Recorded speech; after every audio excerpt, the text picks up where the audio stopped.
এখানে তোমাদের স্বাভাবিকভাবেই একটা পেপার কাটিং যেটা বিভ্রান্তির সৃষ্টি করেছিল, এবং যারা ছবিটা পাঠিয়েছিল আমাকে, তাদের দু একজনকে আমি বলেছিলাম যে এটা আপাতত অপপ্রচারই মনে হচ্ছে খবরটা, ঠিক আছে, যদিও একটা পেপার কাটিং ছিল এবং স্পষ্ট সেটাতে শো করছিল যে স্থগিতাদেশ, এইভাবে মাদ্রাসার শিক্ষক নিয়োগের স্থগিতাদেশ, ঠিক আছে। তো এর যেটা এর এর পিছনের এই গল্পটা, সেটা তোমাদেরকে আজকে সংক্ষেপে বলবো। এবং ব্যাপারটা কী ছিল, ভেবে নিও না যে এই জিনিসটা পুরোপুরি ভ্রান্ত ছিল, ফেক নিউজ নয়, কিন্তু যেটা সিদ্ধান্ত নেওয়া হয়েছে সেখানে নিয়োগের যে ইন্টারভিউ প্রসেসটা চলছে, সঙ্গে আমাদের ইন্টারভিউ সংক্রান্ত তোমাদের যাদের হচ্ছে, ঠিক আছে, তাদের কাছ থেকে পাওয়া যে মাদ্রাসা আমাদের যে ইন্টারভিউয়ের গ্রুপটাতে চলছে, সেখানে যারা যারা ইন্টারভিউ হয়ে গিয়েছে তাদের যে অভিজ্ঞতা, তার বেসিসে কিছু কথা সেটাও আমরা শেয়ার করব, ঠিক আছে, বা কোন সংক্রান্ত কোয়েশ্চেনগুলো জিজ্ঞাসা করছে কী কী, সেগুলো আলোচনা করব। ওকে, দেখো যে স্বাভাবিকভাবেই নিয়োগ চলবে, এ নিয়ে একটা পেপার কাটিং দিয়েছে, আরও নিউজ রয়েছে, ঠিক আছে, এটাতে। তো এখানে মামলা অ্যাকচুয়ালি ডিসেম্বর মাস থেকেই কিন্তু একটা মামলা হয়েছিল, সেখানে মোটামুটি দুজন, টোটাল তিনজন মিলে মামলাটা করেছিল। তো এখানে বলেছে দেখো, দুজন চাকরি প্রার্থী সহ অতিরিক্ত একজন। তো তাদের বক্তব্য কী ছিল, যে কোনো রকম শিক্ষক নিয়োগ চলবে না, কারণ এই সংক্রান্ত একটি মামলা যাতে ওই একই গ্রুপের আবেদনকারীরা মাদ্রাসা সার্ভিস কমিশনের মাধ্যমে শিক্ষক নিয়োগ না করার পক্ষে একটি মামলা করে বসে আছে। হ্যাঁ, ওই মামলায় একজন মহিলা আবেদনকারী বলেছেন তাকে নাকি কোনো মাদ্রাসা পরিচালন কমিটি নিয়োগ দিয়েছে, তাই তাকে বেতন দিতে হবে, ঠিক আছে, বেতন না দেওয়া পর্যন্ত কোনো রকম নতুন শিক্ষক নিয়োগ চলবে না। তো এই ধরনের একটা মামলা আছে যেটা সুপ্রিম কোর্টে ঝুলে রয়েছে, ঠিক আছে। এখানে বলে রাখি যে কলকাতা হাইকোর্ট কিন্তু এই নিয়ে কিচ্ছু হস্তক্ষেপ করেনি, তারা বলেছে যে নিয়োগ যেভাবে করা হবে চলবে, ইন্টারভিউ প্রসেস যেটা চলছে, ঘাবড়ানোর কিছু নাই। দেখো, ভ্যাকান্সি আমরা কম, আমি জানি, আমরা সবাই অ্যাকচুয়ালি জানি, সবাই এবার সেই বিষয়টাতে, তবে যাদেরই হচ্ছে বেশিরভাগে, এবং যাদের আমি বলবো যে কিছু সংখ্যক স্টুডেন্টের জন্য আমার সত্যিই খারাপ লাগে, যে ধরে নাও ইংলিশের ক্ষেত্রেও 67-68তে এসেছে, আবার ডিসপ্যারিটি রয়েছে, প্রভেদ রয়েছে, দু একজনের হয়ে যাচ্ছে, কম নাম্বারেও হয়ে যাচ্ছে, দু একজনের হয়তো 67 হয়েছে, কারোর আবার 67তে হয়নি।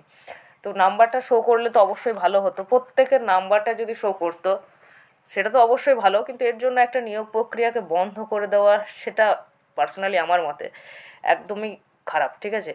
তো এই যে পেপার কাটিংটা, সেটা একটা হুঁশ হারানোর ব্যাপার ছিল।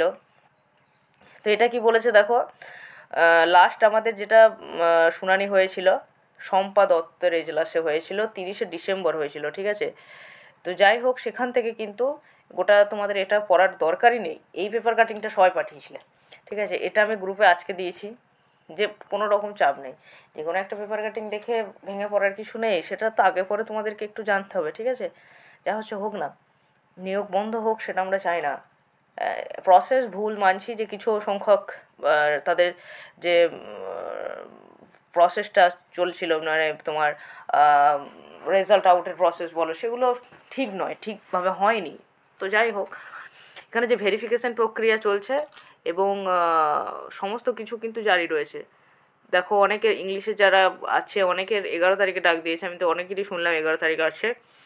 তো যাই হোক, যেটা আমাদের সেকেন্ড আলোচনার বিষয় আমি বলছি, তো এটাতে কোনো বাধা নেই, এ নিয়ে আর বেশি বলার কিছু নেই, আটকাবে না, কোনো রকম চাপ রইবে না, ঠিক আছে। তো এখানে তোমাদের যেটা ইন্টারভিউর কোয়েশ্চেনে, যেটা আমাদের মাদ্রাসা ভেরিফাইড গ্রুপ আছে, সেখানে মানে ইন্টারভিউয়ের জন্য প্রস্তুতির জন্য, তো সেখানে কিন্তু যারা আলোচনা করছে, তো আমি দেখলাম অনেকেই বলেছে যে পেডাগজি সেকশন থেকে কিছু কোয়েশ্চেন করছে, টেটের ক্ষেত্রে পেডাগজি থেকে। বিষয়ের ক্ষেত্রে বলবো যে মাদ্রাসা সার্ভিস কমিশন, মানে এই মাদ্রাসা নিয়েই ধরে নাও কবে পাবলিশ হয়েছিল, মানে কবে তারা তোমার এস্টাবলিশ হয়েছিল মাদ্রাসা সার্ভিস কমিশন সংক্রান্ত যদি কোনো পিডিএফ প্রয়োজন হয়, ঠিক আছে, তাহলে আমাকে জানাবে যে কবে সেটা পাবলিশ হয়েছিল, কবে স্থাপন হয়েছিল, কে স্থাপন করেছিল, এই সংক্রান্ত জিনিসগুলো, ভিতগুলো। তো সেগুলোও শোনা যাচ্ছিলো, কিন্তু আমার দু একজনের সঙ্গে কথাতে আমাকে যা জানালো যে তাদেরকে কিন্তু জেনারেলি পেডাগজি থেকে কোয়েশ্চেন করেছে। হ্যাঁ, তো তোমাদের ক্ষেত্রে বলবো যে সাবজেক্টের সম্পর্কে যেটুকু নলেজ আছে সেটুকু থাকলেই হলো। হিস্ট্রি অফ ইংলিশ লিটারেচারের ক্ষেত্রে, ইংলিশের ক্ষেত্রে আমি বলছি, তো তোমরা স্পেশালি কিছুটা পড়ে যাবে, যারা বলেছো তাদেরকে আমি সাজেস্ট করেছি, একটুও ঘাবড়াবে না, একটা পার্সোনালিটি যেমন স্বাভাবিক থাকবে, ঠিক আছে? টিচার, অ্যাজ এ টিচার তোমাকে নম্র হতে হবে। কোনো বিজনেসের ক্ষেত্রে তুমি ইন্টারভিউ যাচ্ছ না যে ক্ষেত্রে তোমার একটা অ্যাটিটিউড থাকবে, সেরকম নয়, তোমার পার্সোনালিটি থাকুক, অ্যাটিটিউডটা আলাদা জিনিস, ঠিক আছে? But your personality should be stable থাকা উচিত। ওকে, যাই হবে হোক, যদি কোনো কিছু না পারো সেটা আমি আবারও বলছি, ডাইরেক্ট বলে দেবে যে এটা আমার জানা নেই, ঠিক আছে? মনে নেই, জানা নেই, ঠিক আছে, কোনো চাপ নেই, নাই জানা থাকতে পারে।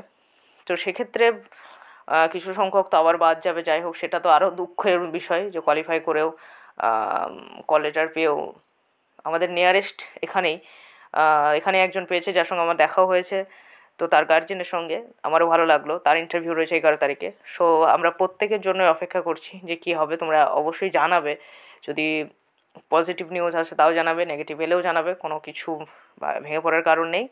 হ্যাঁ, তবে সর্বান্তকরণে চাইছি যে এটা নিয়োগ প্রসেসটা অ্যাকচুয়ালি সঠিকভাবে হয়ে যাক, নিয়োগটা,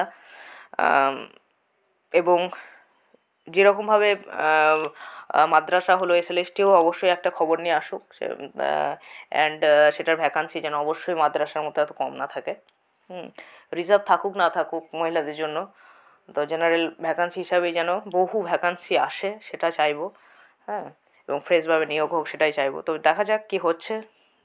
তোমরা জানো যে 2016 যেটা এসএলএসটি, লাস্ট এসএলএসটি 26,000, সেটা নিয়েও কেমন দামামা চলছে। যাই হোক, সেটা সংক্রান্ত নিউজও আসবো। কারোর যদি কোনো রকম কোনো জায়গায় ডাউট থাকে, ডাইরেক্ট আমাকে ফোন করে নেবে বা হোয়াটসঅ্যাপে জিজ্ঞেস করবে, ঠিক আছে? আমি যতটা সম্ভব, যত তাড়াতাড়ি পারি রিপ্লাই দেবো।